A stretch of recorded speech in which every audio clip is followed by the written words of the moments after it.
Olá, meus amigos, muito bom dia, doutor Antônio Martins Farias, como eu falo aqui de Santa Cruz de Capibaribe, hoje 25 de setembro de 2024, sou contador, sou advogado. Quero primeiramente agradecer a Deus por estar vivo, a você, meu irmão, minha irmã que tem dado seu like, obrigado aos meus 505 inscritos no meu canal, obrigado também às 48 visualizações, deixa eu ver se são 48. São 49, uma é minha, né? 48 visualizações do meu vídeo. Muito obrigado. Peço que você dê o like, seu dislike, continue, peça para um amigo, para uma amiga se inscrever no meu canal. Isso é muito importante. A meta continua sendo até o final do ano a gente chegar a passar de 1.000 inscritos, ok, gente? Olha, muito obrigado mesmo. Bom, gente, deixa aqui meu e-mail, meu telefone, caso queira entrar em contato comigo, fiquem à vontade.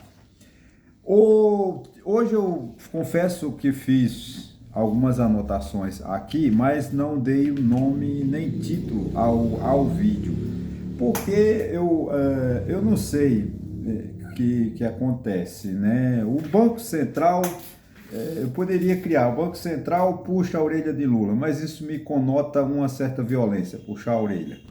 O Banco Central pede alerta a Lula, o Banco Central chama a atenção de Lula. Então tudo isso vai ser interessante, né? Eu prefiro o Banco Central chama a atenção de Lula. Até vale vocês comentarem aí, né, os terceiros, né?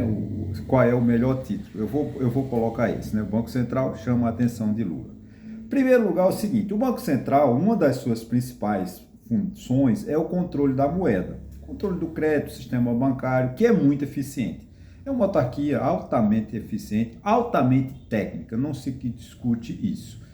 E, além do mais, tem a função de controlar a inflação, né? Para controlar a inflação, ele precisa de medidas, vamos dizer assim, exógenas, fora do seu controle. Por exemplo, a política fiscal, a política administrativa, o rumo que o governante, o principal órgão, né, o presidente da República, tem que dar ao país, né? Então, o Banco Central ele precisa dessas variáveis ou dessas variantes políticas, mas ele é apolítico, porque não dá para confundir o tecnicismo, a competência do ponto de vista do Banco Central, né? É um órgão, é uma instituição do Estado, não podemos confundir com o instrumento político. Muito embora o presidente do Banco Central pode dar uma entrevista, ou fazer opção por um A ou B, por direita ou por esquerda. Isso não impede nada, porque, afinal de contas, o presidente do Banco Central também é um ser humano, que merece ser respeitado como ser humano, desculpa o pleonasmo, e como competente. Eu tenho por hábito, não sei se eu estou certo, eu gosto muito de acompanhar, porque como eu faço vídeo, né? Não quero me dizer que eu sou um youtuber, porque com 505 inscritos é muito pouco. Mas eu faço vídeo e eu preciso de ouvir e ler o que os outros pensam, para que eu não fique isolado.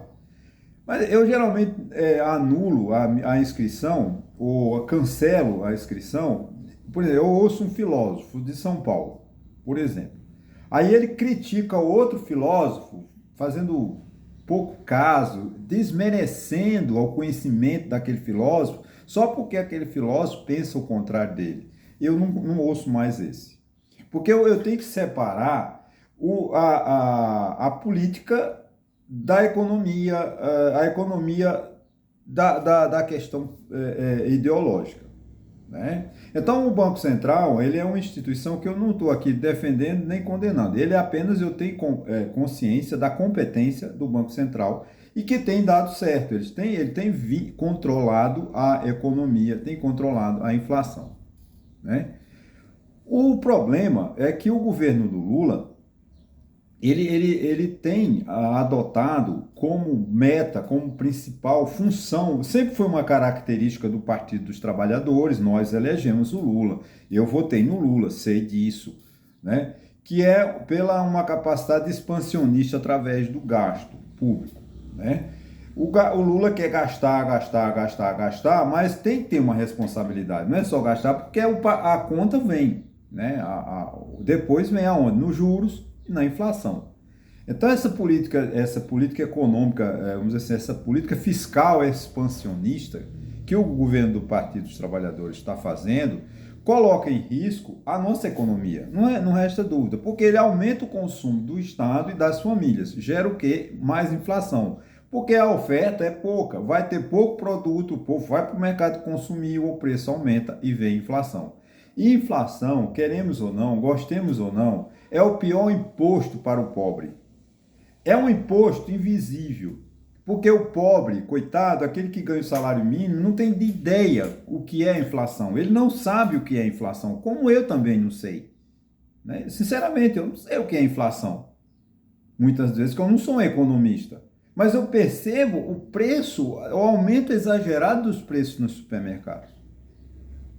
O preço, agora, devido à minha idade, devido à dieta, eu tenho consumido muita fruta. O preço das frutas está exageradamente alto. Eu não estou desmerecendo o agricultor, porque eu sou agricultor, eu defendo o agricultor. Acho que o agricultor tem que ter gasto. Ele tem gastos, ele tem que ter lucro.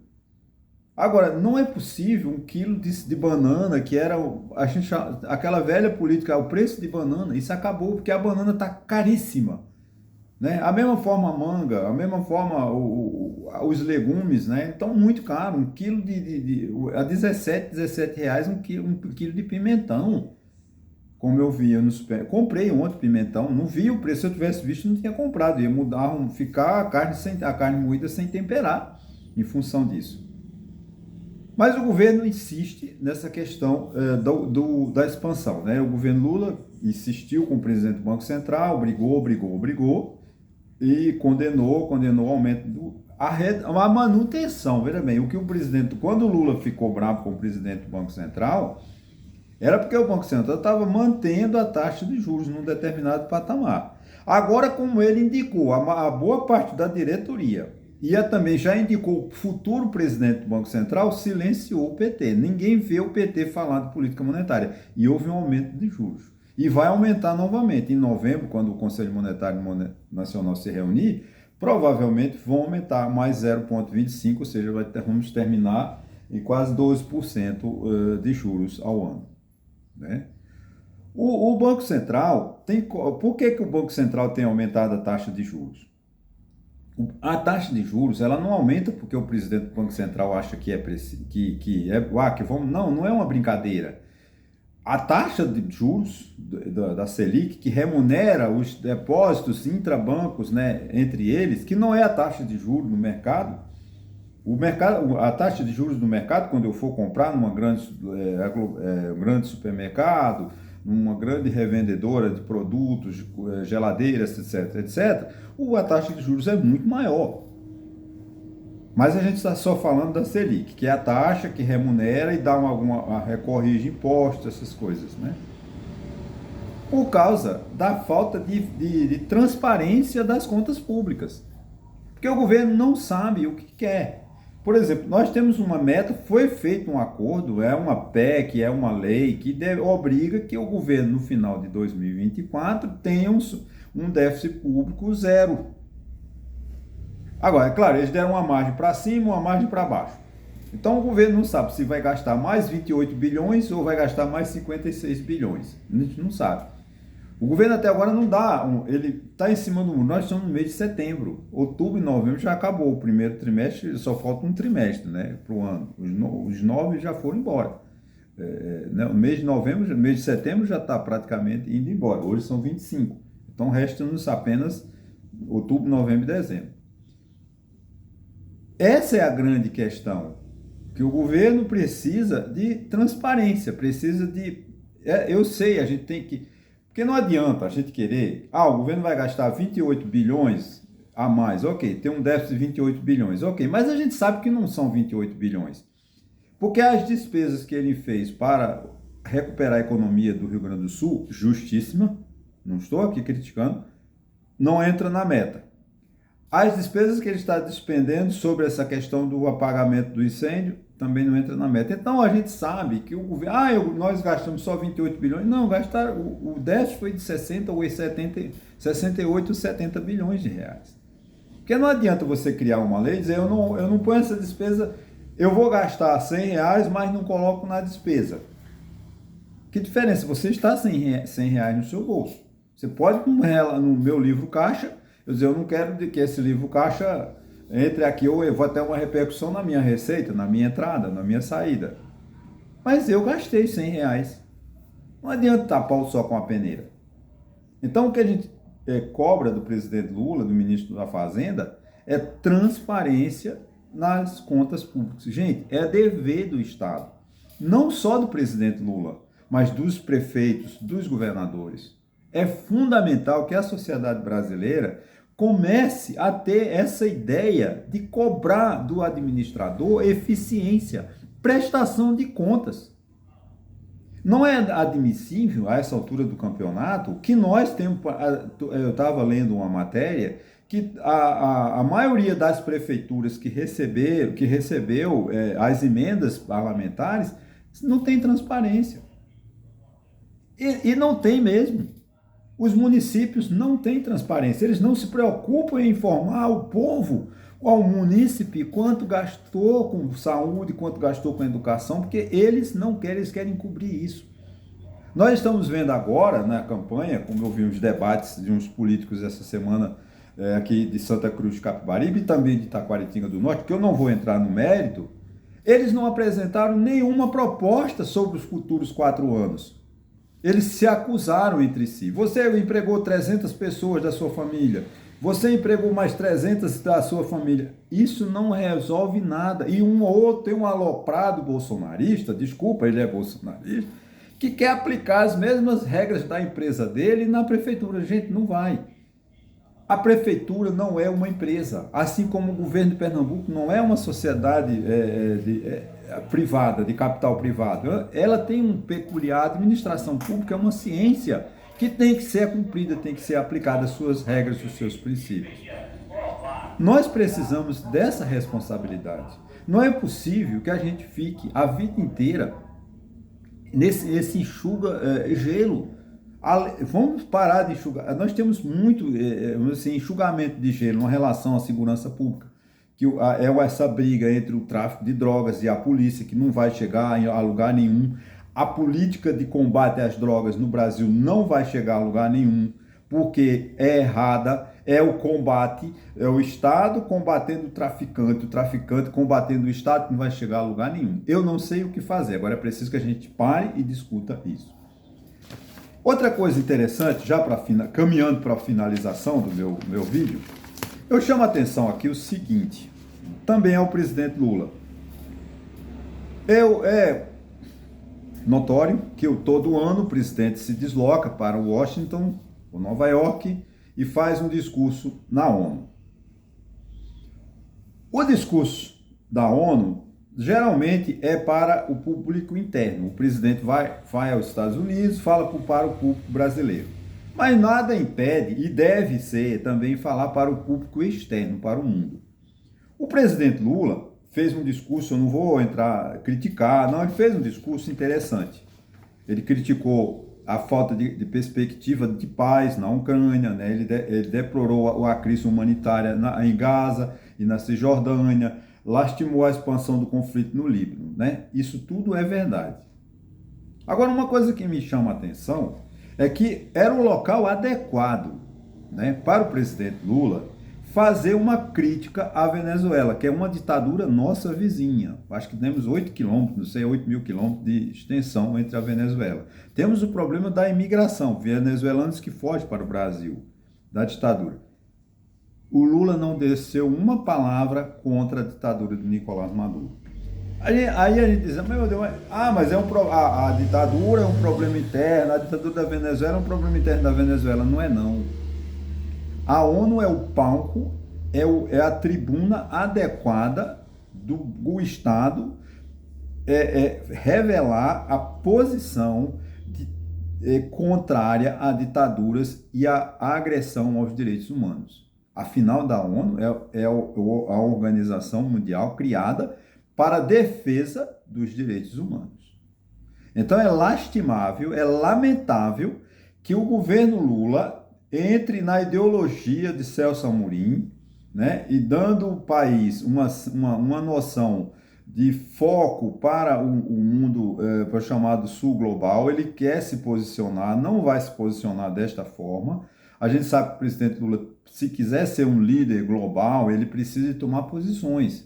Agora, ele não quer afetar o amigo Nicolás Maduro, o problema é do presidente Lula. O Brasil é maior do que a Venezuela, o Brasil é maior de que o Nicolás Maduro, embora a gente tenha que respeitar a Venezuela. Agora, respeitar a Venezuela democrática. A Venezuela ditadora, como está sendo gerenciada por Nicolás Maduro, tem que ser criticada e Nicolás Maduro tem que ser denunciado pelos seus crimes que a própria ONU o acusa. Não sou eu que estou acusando Nicolás Maduro de nenhum crime. Quem sou eu para julgar? É a ONU que diz que Nicolás Maduro comete crime e não respeita os direitos humanos. Então é lamentável que o presidente Lula retorne ao Brasil, né, e tenha perdido uma oportunidade de tomar uma posição em relação à Venezuela. Eu entendo ideologicamente, se o Lula é amigo e quer a posição de esquerda na América Latina, eu até entendo. Agora, é preciso que se crie uma regra que a Constituição do Brasil cobra respeito aos direitos humanos e à soberania dos povos, o que não está ocorrendo na Venezuela. Uma ditadura, um golpe perpetrado por Nicolás Maduro, como foi essa de 28 de julho, quando ele viu que perdeu a eleição, ele fechou as urnas e se declarou presidente. Isso é uma afronta à soberania do povo. Então, o povo venezuelano não está sendo respeitado. E a gente tem que cobrar, porque a posição do Brasil é o respeito à soberania dos povos e aos direitos humanos. É lamentável que, por ideologia, o Brasil fique ao lado da Venezuela. Porque em outubro tem lá a reunião dos BRICS, parece que é lá em Moscou, né? E o Brasil terá que negociar com o Maduro, com todos os ditadores, a China e assim sucessivamente. Para encerrar, ficar na casa dos 20 minutos, eu quero aqui lamentar a posição, né, a violência que se deflagrou no município de São Paulo especificamente, a eleição lá entre o Pablo Marçal, o Nunes, que é o atual prefeito, o da Atena, a Tabata Amaral e o Boulos. É impossível que a gente aceite, né, uma pessoa sem caráter, sem moral. Não é porque ele não é político. Não, eu não estou aqui. Se ele é. Agora, a antipolítica não leva a lugar nenhum. Pablo Marçal tem todo o direito de ser candidato à prefeitura de São Paulo. Isso é inegável. Agora, ele não tem o direito de agredir e ser violento e ser cruel e desumano e antiético e imoral como ele tem sido. É lamentável que o povo de São Paulo, né, da cidade de São Paulo, ainda determine que 20% do eleitorado vá apoiá-lo. E, acima de tudo, a chamada Faria Lima, que é a Rua dos Banqueiros, dos grandes empresários, estão apoiando Pablo Marçal. Eles cobram, ao mesmo tempo, eficiência do governo, competência, corte de gastos, mas são irresponsáveis quando aceitam e financiam um picareta como esse Pablo Marçal. Isso é lamentável que está acontecendo com a política brasileira. Então, gente, muito obrigado a você mais uma vez. E essa chamada atenção do Banco Central à política econômica do governo Lula é fundamental, porque o povo brasileiro não suporta uma inflação alta. Então, eu não sei se a meta 3%, eu acho que é muito alta. A inflação de 3% é muito alta, ainda tinha que baixar mais. Agora, o que está acontecendo? O que leva a uma das questões muito graves é a questão da valorização do dólar, a desvalorização do real. O nosso real está muito desvalorizado. Nós estamos precisando de R$ 5,60 para comprarmos um dólar.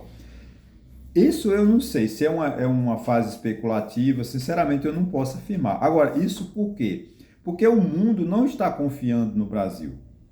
Não está confiando no Brasil, então por isso que está reduzindo o seu investimento.